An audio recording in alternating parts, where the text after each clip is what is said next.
Hello dear Praveen Uttarardh students, உங்களுக்கு third பேப்பரில் letter பார்த்துக்கிட்டு இருக்கோம் இல்லையா, இம்பார்ட்டண்ட். அதில் பரிபத்திர சர்க்குலர் அதுவும் இம்பார்ட்டண்ட்டாக இருக்குது, அந்த லிஸ்ட்டில் இருக்குது, அதை பார்த்துக்கோங்க. பரிபத்திர சர்க்குலர் அதாவது ஒரு அரசு அலுவலகத்திலிருந்து அரசு அலுவலருக்கு அனுப்பப்படும் ஒரு கடிதம். परिपत्र का अपने आप में अलग कोई स्वतंत्र रूप नहीं है. இந்த பரிபத்திர சர்க்குலருக்கு ஒரு தனித்துவமான வடிவமோ உருவமோ ஒரு ஃபார்மேட்டோ கிடையாது அப்படின்னு சொல்லிட்டாங்க. பரிபத்திரக்கா अपने आप में अलग कोई स्वतंत्र रूप नहीं है, அதுக்குன்னு ஒரு தனி ஃபார்மேட், அதுக்கு ஒரு தனியான வடிவம் கிடையாது. जब कोई सरकारी पत्र, அதாவது ஏதாவது ஒரு அரசு அலுவலருக்கு அனுப்ப வேண்டிய கடிதம். காரியாலய ஞாபன் என்னது? அதிகாரப்பூர்வமான ஒரு அரசு குறிப்பாணை. சர்க்காரி பத்திரனா அரசு அலுவலக கடிதம், அல்லது காரியாலய ஞாபன் அப்படின்னாக்கா குறிப்பாணை. அப்புறம் அதுக்கடுத்து என்னது? அதாவது காரியாலய ஞாபன் அல்லது ஒரு சுற்றறிக்கை. எதுவாக இருந்தாலும் ஒன்று அல்லது அதற்கு மேற்பட்ட அநேக வியக்தியோங்கோ, ஒன்று அல்லது அதற்கு மேற்பட்ட நபர்களுக்கு கோ பேஜா ஜா ரஹா ஹோ, அதாவது ஒன்று அல்லது அதற்கு மேற்பட்ட நபர்களுக்கு அனுப்பப்படுகிறது. தோ உசே பரிபத்திர கஹா ஜாத்தா, அதுதான் சர்க்குலர் அப்படின்னு சொல்கிறாங்க, அதுதான் பரிபத்திர அப்படின்னு சொல்கிறாங்க. ஆவசியக்தாக்கே அனுசார், தேவைக்கு ஏற்ப. ஆவசியக்தான்னு என்னது? நெசசரி, அதனால் நெசசிட்டி, தேவைக்கு ஏற்ப. அதுதான் आवश्यकता के अनुसार परिपत्र, सरकारी पत्र, कार्यालय ज्ञापन या ज्ञापन तीनों रूपों में लिखा जाता है.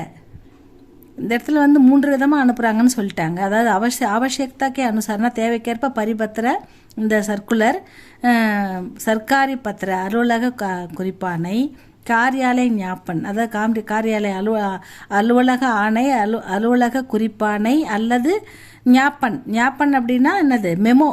ஒரு நபருக்கு அரசு அலுவலருக்கு ஒரு மெமோ அனுப்புகிறாங்கன்னா அந்த மெமோ தான் ஞாபன். இந்த தீனோ ரூபோமே, இந்த மூன்று வடிவத்திலையும் லிக்கா ஜாத்தாக எழுதப்படுகிறது அப்படின்னு சொல்லிட்டாங்க. பரிபத்திரிக்கான சர்க்குலருக்கான ஃபார்மேட் இப்படி தான் இருக்கணும்ட்டாங்க. நமூனா, அதுக்கான எக்ஸாம்பிள் எப்படி அது அந்த கடிதம் எந்த உருவத்தில் எப்படி இருக்குன்றதை கொடுத்துருக்காங்க. சென்டரில் பரிபத்திர ஞாபன் கே ரூபமே அப்படின்னு எழுதிக்கணும். அதாவது ஒரு மெமோ ரூபத்தில் அது இருக்கணும். ஞாபன்னா மெமோ, பரிபத்திரன் சென்டரில் போட்டுடணும். சங்கியா அல்லது ஞாபன் அப்படின்னு எழுதிக்கலாம். பாரத் சர்க்கார் கிருஹ மந்திராலய் அப்படின்னா உள்துறை அமைச்சகம் அப்படின்னு எழுதணும். கிருஹ மந்திராலய் உள்துறை அமைச்சகம். அடுத்தது நை தில்லி தினாக்கு, நியூ டெல்லின்னு போட்டு தினாக்கு டேட்டு போட்டு ஒரு டேஷ் போட்டு விட்டுடணும். அதுக்கப்புறம் கீழே பரிபத்திர அப்படின்னு சென்டரில் எழுதிட்டு அதுக்கப்புறம் பாடி ஆஃப் த லெட்டர் இருக்குது பாருங்கள். இஸ் மந்திராலய கே சபி கர்மச்சாரியோं को, இந்த அலுவலகத்தில் அமைச்சகத்திலிருந்து சபி எல்லா கர்மச்சாரியும், எல்லா ஒர்க்கர்ஸ்க்கும், எல்லா ஊழியர்களுக்கும் யகு சூச்சித் கியா, இதை குறிப்பிடப்படுகிறது அப்படின்னு கியா ஜாத்தாக அப்படின்னு சொல்லிட்டாங்க. இந்த ஆணை அனைத்து ஊழியர்களுக்கும் தெரிவிக்கப்படுகிறது அப்படின்னு போட்டாங்க. கி அபுசே, இப்பத்திலிருந்து, அபுனா நவ், இப்பத்திலிருந்து ஆகே கிசிபி கர்மச்சாரிக்கோ காரியாலய கி பத்ராவளி, அதாவது இப்பத்திலிருந்து அலுவலகத்தின் கோப்புகளை, அதாவது ஃபைல், அந்த ஃபைலாம் கர்மச்சாரி எந்த அலுவலகரும் காரியாலயக்கு பத்ராவளினா அலுவலக கடிதம், குறிப்பானை, அலுவலக ஃபைல், இதெல்லாம் எதுவுமே கிசிபி தசாமே எந்த ஒரு நிலையிலும் கர் லே ஜானேக்கு வீட்டிற்கு எடுத்து செல்ல அனுமதி நஹி தி ஜாயேகி, அனுமதி மறுக்கப்படுகிறது. எந்த ஒரு அலுவலகரும் அலுவலக ஃபைலை எந்த ஒரு காரணத்துக்காகவும் வீட்டுக்கு எடுத்துன்னு போகக்கூடாது அப்படின்னு இதன் மூலமாக தெரிவிச்சுக்கிறாங்க. इस मंत्रालय के सभी कर्मचारियों को यह सूचित किया जाता है कि अब से आगे, इनिमेल வருங்காலத்தில், ஆகேனா எதிர்காலத்தில், किसी भी कर्मचारी को कार्यालय की पत्रावली किसी भी दशा में அலுவலக ஃபைல்களை பத்ராவளினா அலுவலக கடித ஃபைல்களை கிசிபி தசமை எந்த ஒரு காரணத்துக்காகவும் கர்லே ஜானேக்கு வீட்டிற்கு எடுத்து செல்ல அனுமதி நஹி தி ஜாயேகி அனுமதி மறுக்கப்படுகிறது அப்படின்னு கொடுத்துட்டாங்க. இங்கே வந்து அவர் சச்சிவ் அப்படின்னு போட்டு மேலே இன்ட்டு போட்டணும். அதாவது இந்திய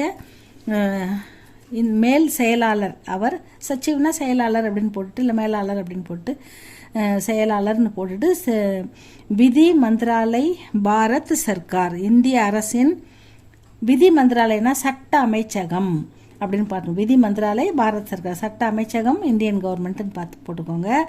கிருஹ மந்திராலய்க்கே அப்படின்னு கொடுத்துருக்காங்க கீழே. கிருஹ மந்திராலயம்னா என்னது? உள்துறை அமைச்சகம். கிருஹ மந்திராலய்க்கே சபி அதிகாரி அவர் அனுபாக் அதிகாரி அப்படின்னா அந்த துறையில் இருக்கிற அனைத்து அலுவலர்கள் மற்றும் அனுபவம்னா பிரிவு அலுவலர்கள், மற்ற கிளையில் பிரான்ச்சஸில் ஒர்க் பண்ணுற ஆஃபீஸர்ஸ் அவங்களுக்கும். கிருஹ மந்திராலய்க்கே உள்துறை அமைச்சகம் சபி அதிகாரி எல்லா அதிகாரிகளுக்கும், அவர் அனுபவம்னா கிளை அதிகாரி மற்ற கிளை அதிகாரிகளுக்கும் இது தெரிவிக்கப்படுகிறது அப்படின்னு சொல்லிட்டாங்க. இதுதான் வந்து பரிபத்திர சர்க்குலர். இதையும் படிச்சுக்கோங்க ஸ்டூடெண்ட்ஸ். உங்களுக்கு 3 கேட்கறதால 15 மார்க்குக்கு நீங்கள் 3 எழுதுறதுக்கு உங்களுக்கு கன்வீனியண்ட்டாக இருக்கும். 8ஆம் தேதி எக்ஸாம் வருது. வேறு அடுத்தது என்னன்னு பாருங்கள். அப்படியே படிச்சுக்கிட்டே அவங்க கூட படித்து எழுதி பாருங்கள். கொஞ்சம் நல்லா எழுதி பாருங்கள். அப்போ தான் ஸ்பீடாக எழுத முடியும். சீனியருக்கெலாம் வந்து டைம் பத்தாத போயிடும். அதை கொஞ்சம் பார்த்துக்கோங்க. உங்களுக்கு வந்து 2வது வந்து 3வது பேப்பர் 4வது பேப்பர் வந்து வைவா இருக்குல்ல, அந்த வைவாவில் உங்களை பற்றின இன்ட்ரடக்ஷன் ஒரு 5 நிமிஷம் பாருங்கள். நீங்கள் யார், உங்கள் பேர் என்ன பண்ணுறீங்க, உங்கள் வீடு, குழந்தைகள், இதை பற்றி சொல்லுங்கள். நீங்கள் உங்கள் சின்ன பசங்களாக இருந்தால் நீங்கள் வந்து உங்கள் பேரண்ட், அப்பா என்ன பண்ணுறாங்க, அம்மா என்ன பண்ணுறாங்க, எந்த ஸ்கூலில் படிக்கிறீங்க, என்ன ஸ்டாண்டர்ட் படிக்கிறீங்க அப்படின்றத, உங்கள் பேர், உங்கள் கூட பிறந்தவங்க பாய் பஹன் அதெல்லாம் இருந்தால் அதெல்லாம் சொல்லி கொஞ்சம் இன்ட்ரடியூஸ் பண்ணிவிடுங்க. அதுக்கப்புறம் உங்களுடைய மெமரி போயம்லேருந்து ஏதாவது ஒன்று கேட்பாங்க, அது பார்க்காம இந்த செக்ஷனுக்கு படித்தது எதாவது ஒன்று கேட்பாங்க, அதை பார்க்காம சொல்லணும். அது கொஞ்சம் பார்த்துக்கோங்க. அடுத்தது வந்து அந்த ஹேண்ட் ரைட்டிங், இப்போ அந்த மௌகிக்கு புக்கில் இருக்கிற ஹேண்ட் ரைட்டிங் வந்து படிக்க சொல்லுவாங்க. அதுக்கு கண்டிப்பாக ஒன்று வந்துடும். அதில் ஹிந்தியில் இருக்கிற பின்னாடி இருக்கிறத பார்த்துட்டு படிச்சுட்டு அப்புறம் அந்த ஹேண்ட் ரைட்டிங்கை படித்து பார்த்துக்கோங்க. அதை எல்லாமே ரீட் பண்ணி பார்த்துக்கோங்க.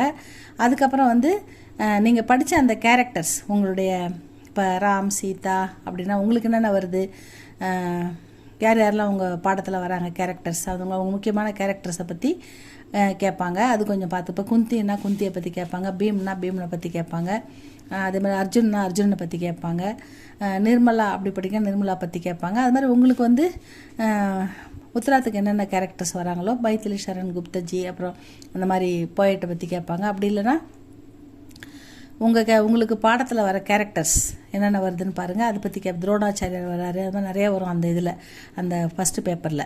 அதெல்லாம் கொஞ்சம் பார்த்துக்கோங்க. அதுலேருந்து நீங்கள் படிக்கிறதுலேருந்து தான் கேட்பாங்க. அந்த கேரக்டரை பற்றி நீங்கள் படித்த பற்றி ஒரு 5 பாயிண்ட் சொல்லுங்கள். ஒரு 5 பாயிண்ட் இல்லை 10 பாயிண்ட் தெரிஞ்ச வரைக்கும் சொல்லுங்கள். இவ்வளோ தான் ஸ்டூடெண்ட்ஸ். அந்த வைவா உங்களுக்கு நல்லபடியாக முடிஞ்சிடும். அதுக்கு எபோவ் 60 கிடச்சிடும் நீங்கள் இதெல்லாம் கரெக்டாக பண்ணிங்கன்னா. அதுக்கப்புறம் இந்த பேப்பர்லாம் பார்த்து கவனமாக எழுதுங்க. உங்களுக்கு வேறு என்ன தேவைன்றதை பாருங்கள். All the best students. Thank you for வாட்சிங்.